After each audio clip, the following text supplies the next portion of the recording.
ஒரு சயின்டிஸ்ட் ஒரு ஃபைட் ஃபிஷ்ஷை வந்து ஒரு கண்ணாடி தொட்டியில் விட்டுட்டு டிரான்ஸ்பரண்ட் கண்ணாடி நடுவில் வச்சுட்டு இந்த சைடில் குட்டி ஃபிஷ்ஷுங்கள்லாம் விட்டுடுறாரு. இந்த ஃபைட்டர் ஃபிஷ் என்ன பண்ணுது, அந்த சின்ன ஃபிஷ்ஷை சாப்பிட்றதுக்காக ஃபோர்ஸாக வருது. அந்த கண்ணாடியில் நடுவில் கண்ணாடி இருக்குது. கண்ணாடியில் அடிபட்டு இது எத்தனையோ முறை அதை முயற்சி பண்ணுது. அப்போது அது என்ன பண்ணுது, போய் முட்டி என்ன பண்ணுது, ஒரு சமயம் வந்து அப்படியே அதுக்கு அடிபடுது. அந்த வாய்க்கிட்டக்க அடிபட்டுட்ட உடனே அது ஒரு மாதிரி சோர்ந்து போயிட்டு ஒரு காலத்துக்கு அப்புறம், அதாவது சில நாட்களுக்கு அப்புறம் எத்தனையோ முறை முயற்சி பண்ணுது. மறுபடி போயிட்டு அந்த கண்ணாடியில் இடிச்சுக்குது. ஒரு சில நாட்களுக்கு அப்புறம் அப்படியே விட்டுடுது. அதை அப்படியே விட்டுட்ட பிறகு என்ன பண்ணுறாங்க, அது கிட்டக்க கூட போக மாட்டேங்குது. அதாவது அந்த மூமெண்ட் இருக்கும்ல, அந்த கிட்டக்க கூட, அந்த கண்ணாடி கிட்டக்க கூட போக மாட்டேங்குது. அந்த நேரத்துக்கு அந்த கண்ணாடியை எடுத்துடுறாங்க சயின்டிஸ்ட்டு. அப்போது இந்த குட்டி மீன்கள் இருக்கு இல்லையா, இந்த குட்டி மீன்கள் இன்னொரு சைடு போயிட்டுருக்காங்க. அந்த சைட்லேருந்து குட்டி மீன்கள்லாம் இது கிட்டக்கையே போகுது, விளையாடுது, எல்லாம் பண்ணுது. அப்போ கூட அந்த ஃபைட்டர் ஃபிஷ் ஒன்றும் பண்ணலை அதுங்களை. அது ஏன்னா அது மனசளவில் நினச்சிருச்சு, நம்ம எத்தனையோ வாட்டி முயற்சி பண்ணோம், சாப்பிட முடியல, அவ்வளோதான், இதெல்லாம் சும்மா, இது ஒரு மாதிரியான நம்மளுக்கு தோணுதுன்ற மாதிரி அதுக்கு தோணிடுச்சு. அதனால் இதுங்க கிட்டக்கையே போனாலும், அதை சுற்றி வந்தாலும், அதை தொட்டால் கூட அதுக்கு தெரியல. அதுக்கு வந்து இது வந்து ஒரு மாதிரியான இதுதான், நம்மளால் அதுங்களை பிடிக்க முடியாதுன்னு ஓஞ்சி போச்சு. அந்த மாதிரி நம்மளோட இலக்கை அடையிறப்போ நிறைய தடங்கல்கள் வரப்போ என்ன பண்ணுவோம், நம்ம அவ்வளோதான், நம்மளுக்கு ஒன்றும் இல்லை, இனிமே நம்மளால் முடியாதுன்னு விட்டுட்டோம்னா அவ்வளோதான், அது நம்மளுக்கு கிடைக்காது.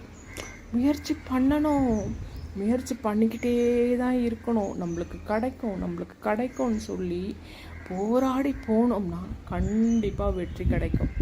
அதை விட்டுட்டு நம்மளால் முடியாது, அவ்வளோதான், நம்ம இனிமேல் வந்து அதை முயற்சி பண்ண வேண்டான்னு அதை விட்டுட்டோம்னா அது எப்படி கிடைக்கும்?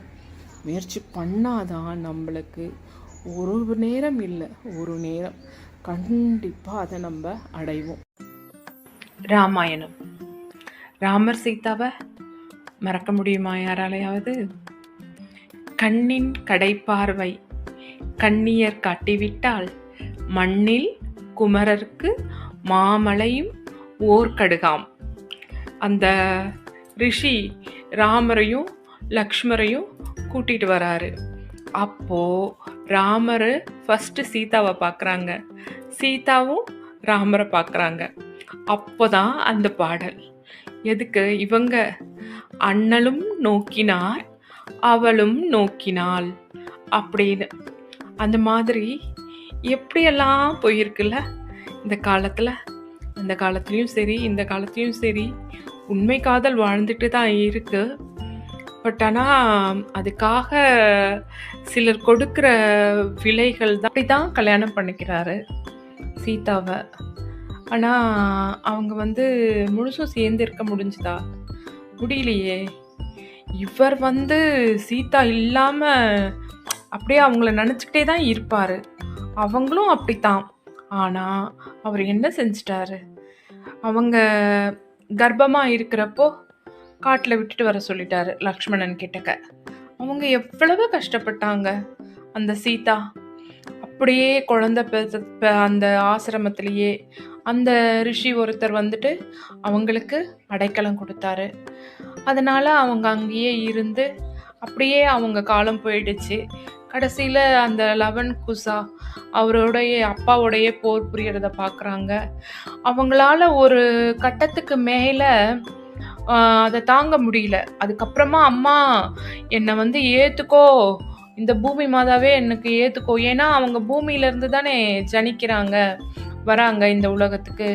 அவங்க அம்மாவையே கூப்பிடுறாங்க. கடைசியாக அவங்களால அவங்க ரொம்ப பொறுமைசாலி.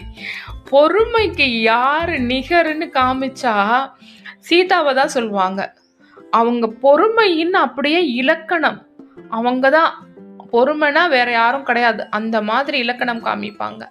ஆனால் அவங்களே கடைசியில் முடியலை என்னால், அம்மா என்னை கூட்டிகிட்டு போயிடு அப்படின்ற மாதிரி பூமி பிளந்து அவங்க உள்ளே போயிடுறாங்க.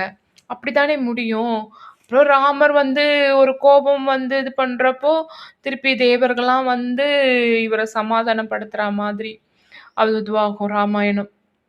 ஆனால் அந்த சீதாவுமே பார்த்தீங்கன்னா 2 பேரும் இருக்காங்க. 2 பேரும் தனித்தனியாக இருந்தாலும் ஒருத்தரை பற்றி தான் ஒருத்தர் நினச்சிட்டு இருக்காங்க. பட் ஆனால் அவங்களால சேர்ந்து இருக்க முடியல பார்த்தீங்களா? எப்படியோ கடவுளானாலும் மனுஷனானாலும் தஞ்சாவூரில் பாம்பே ஸ்வீட்ஸ்னு ஒன்று இருந்தது. அது அவங்க அப்பா நடத்திட்டு இருந்தார் ரயிலடி கிட்டக்க. அதுக்கப்புறமா அவங்க பையன் வந்து ஒரு கடை வீதியில் ஒரு ஷாப் போட்டு ரொம்ப நல்லா போச்சு. அவர் ஃபஸ்ட்டு ஆரம்பித்த வருஷம். அப்போது தீபாவளி வருது. தீபாவளிக்கு ஒரு நம்ம நல்ல தரமான ஸ்வீட் எங்கே இருந்தாலும் மக்கள் நல்லா போய் வாங்குவாங்க இல்லையா? அப்போ ஃபஸ்ட்டு அவர் ஆரம்பித்தப்போ, அவங்க பையன் ஆரம்பித்தப்போ அது வந்து ரொம்ப நல்லா போயிட்டு தீபாவளிக்கு முந்தின நாள் ஒரு 8 மணிக்கெல்லாமே தீர்ந்து போச்சு. ஆனால் மறு வருஷம் அடுத்த தீபாவளிக்கு அவங்க பையன் யோசிச்சு நிறைய ஸ்வீட்ஸை போட்டு நல்லா ஸ்டாக் வச்சுருக்காரு. நல்லா ஸ்டாக் வச்சிட்ருக்கிறப்போ அந்த தீபாவளி வருது இல்லைங்களா? Next day Deepavali. அவங்க அப்பா என்ன பண்ணுவார், எப்பயுமே ஒரு 8 மணிக்கெலாம் கடையை மூடிட்டு அங்கேருந்து வராரு. பையன்கிட்ட எதனா ஹெல்ப் பண்ணலாம் அப்படின்னு வராரு. அப்போ பார்த்தீங்கன்னா வழி நெடுக கூட்டம். அதனால் பார்த்துக்கிட்டே வராரு. பார்த்துட்டே வந்துட்டு ஓஹோ அப்படியே சொல்லிட்டு அவங்க பையன்கிட்ட சொல்கிறாரு, கடையை சாத்திடுப்பா, நம்ம வீட்டுக்கு போகலாம் அப்படின்னு சொல்கிறாரு. அப்போது அவங்க பையனுக்கு ஒன்றுமே புரியல. ஏன் அப்பா இப்படி சொல்கிற? அவர் கேட்க கூட இல்லை. அப்பா சொன்னாரா, சரி மூடிட்டு போயிட்டாரு. ஏன்னா முதல்லலாம் இந்த அப்பா கிட்ட ஒரு வார்த்தை எதிர்த்து பேச முடியாது. உடனே காது கிழியும் இல்லை வாய் கிழியும். சப்போஸ் எதிர்த்து பேசுனா அதுக்கு அம்மாவும் சப்போர்ட்டாக இருப்பாங்க. உடனே கொல்லிக்கட்டை எடுத்துகிட்டு வரவா, சூடு வைக்கவான்னுவாங்க. யார்கிட்ட முறைக்கிற? அப்பா கிட்டேயா முறைக்கிற? உனக்கு அவ்வளோ வந்துருச்சா அப்படின்னு சொல்லிட்டு அம்மாவும் அதுக்கு ரெடியாக நிற்பாங்க. அதனால் அந்த காலத்துலலாம் அப்பாவை எதிர்த்து ஒரு சொல் பேச முடியாது. இந்த காலம் மாதிரிலாம் பேச முடியாது.